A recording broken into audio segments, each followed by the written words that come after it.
Welcome to the Salmon Runs YouTube. Enjoy the video. In this video, I will show how to make canned corn at home, easy method.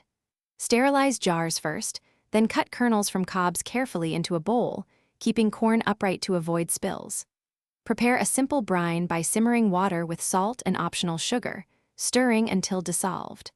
Pack hot kernels into hot jars, leaving 1-inch headspace, pour brine over kernels, and wipe rims clean before sealing lids tightly.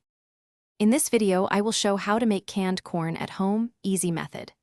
Pack heated kernels into warm jars, leaving a 1-inch headspace, then pour hot brine over the corn to cover. Remove air bubbles, wipe rims clean, and apply lids and bands finger tight. Process pint jars in a boiling water bath or pressure canner, depending on your equipment, following safe processing times for your altitude and jar size.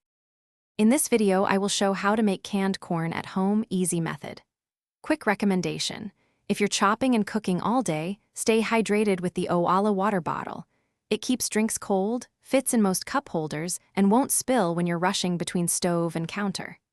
If you want one, check the description for the link and other deals. And if you're finding this helpful, please subscribe and like.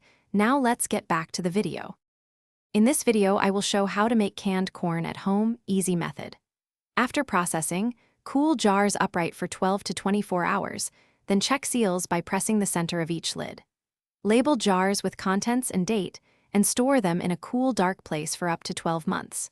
Reheat gently on the stove or in the microwave, and enjoy the fresh taste of homemade canned corn in soups, salads, and sides. Thanks for watching. Consider subscribing if we helped you.